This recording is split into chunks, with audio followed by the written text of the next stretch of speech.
everyone, this is Kijun Vlogs, a Filipino actor based here in Saudi Arabia, and welcome back to my channel. For today's video, we will gonna do another reaction video, which is from Barda. So I won't take any longer. I'm really excited to watch this. Ito yung mga kilig moments sila, and at the same time, baka may masagap tayo dito mga bagong updates.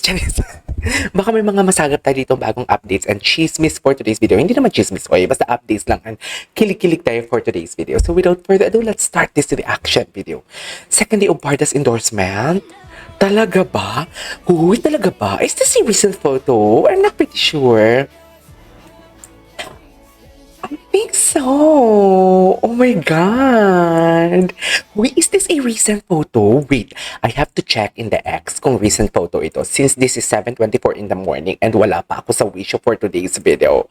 My God, totoo ba? Ay, OA. What is OA for today's video? Wait lang. Wala namang lumalabas sa X na recent photo ito. Siguro hindi ito recent photo. I'm not pretty sure. I know, this is not the recent photo. Parang familiar itong photo na to. This photo is an edited photo if I'm not mistaken. Pero, siguro ang pinupoint dito, second day of Barda's endorsement shoot. Yun siguro yung pinupoint dito, no? Yung tipong pangalawang araw nila ngayon mag-shoot pero wala pang mga ayuda for today's video. What do you think? Please comment down below. I'm so excited. Anyways, let's all watch this. Ay, taray. Okay.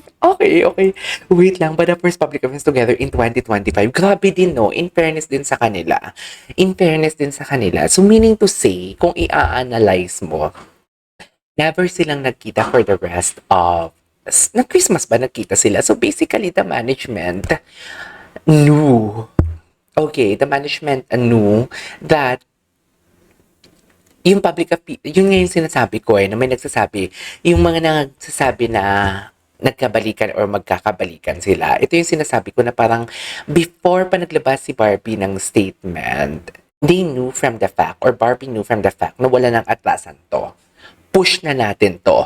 Wala nang balikan to. Kasi maglalabas na siya ng official statement eh. So basically, I'm not saying na scripted. Okay, yung kahapon ko na, may nabasa kasi ako sa comment section na scripted daw. I'm not saying na scripted. It's all about business pa din. No matter what. It's all about business pa din between Barbie and David in front of the camera.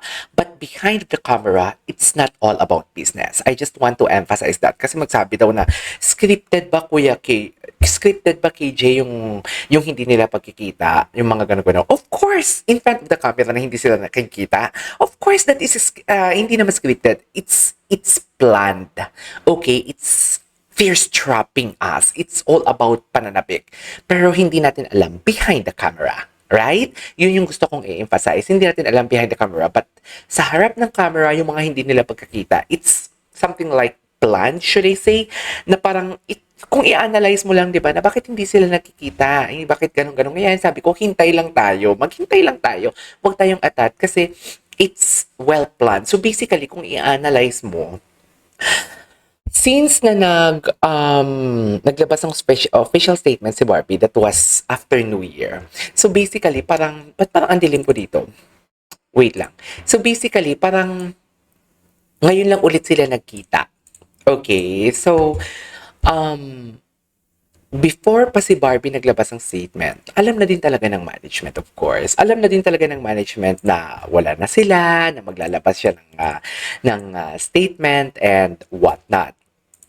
So, kung i-connect nyo yung dots or kung makikita nyo yung pattern, yung pagkikita nila is something like nakatakda talaga sa parang calendar of activities nila. Okay, sa calendar of activities nila.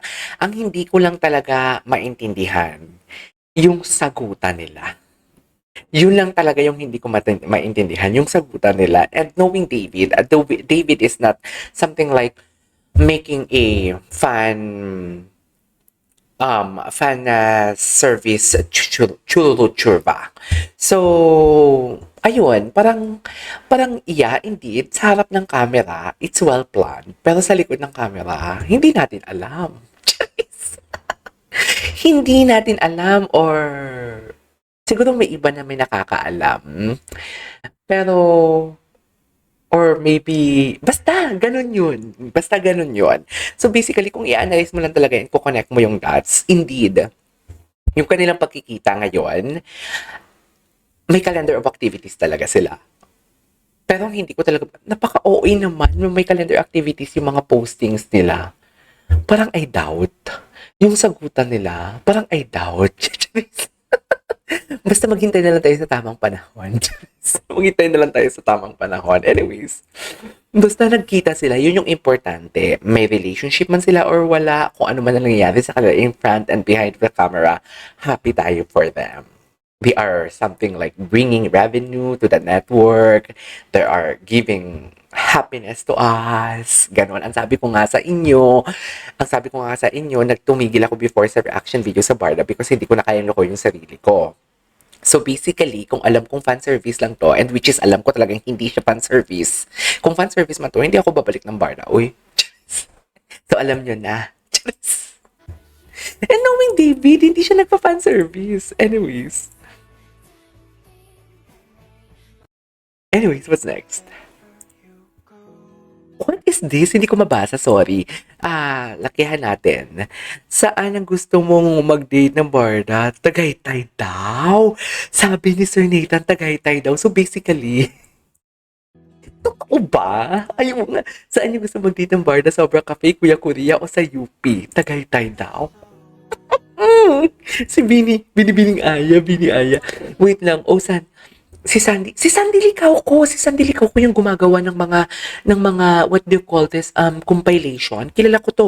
Gumagawa ng compilation ng Barda. Sobrang galing nito gumawa sa TikTok, especially TikTok. Wait lang. What scene are you most excited for fans to see that kind of love movie? Kahit emojis lang as clues. Hoy, bakit naman may kiss for today's video?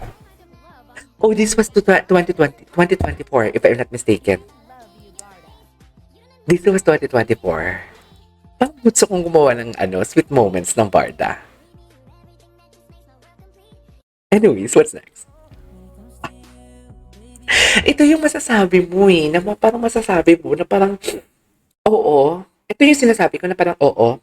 The pagkikita or yung pagtatago nila is something like planned. 'Di ba?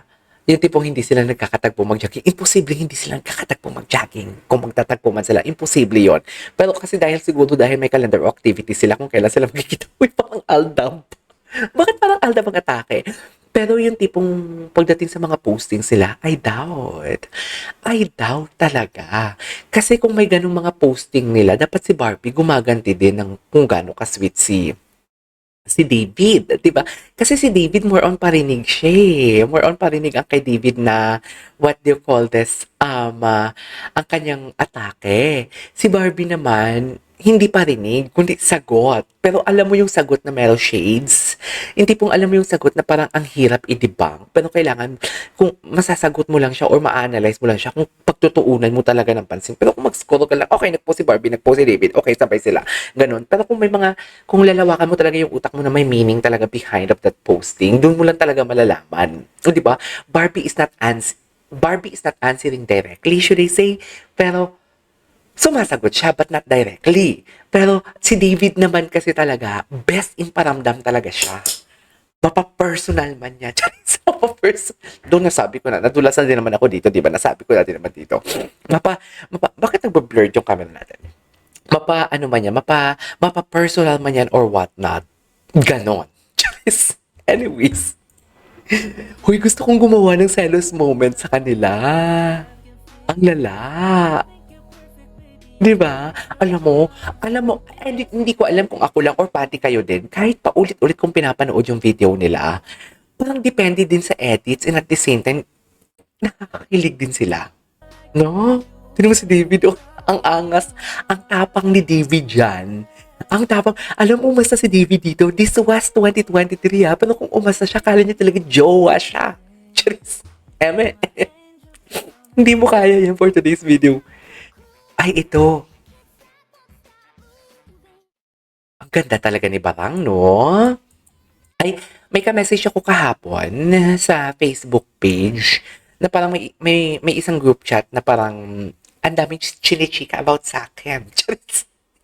Wait, ang daming chinichika about sa akin. Well, hindi naman sila nagmamatter. Diba? Pero ang akin lang, ang bakit ko to share dito is, parang, sinend ko talaga sa kanya. January 25 ako nag-film. Yung may kausap ako over the phone. Yung blinag ko, tapos iniba ko yung usapan. Tapos, 26 ko siya in-upload.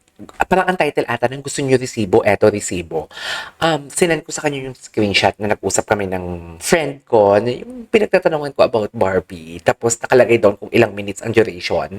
17 minutes ang duration ng call. Pero prior to that, bago siya nag-call, bago kami nag-usap over the call, may message ako doon na, ma'am, totoo ba? Parang yun yung chika na parang, totoo bang ipapartner si Barbie sa ibang leading men? Something like that.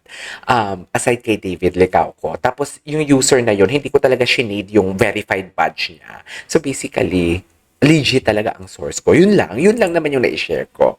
Anyways, ang gwapo ni David. Baby siya, no?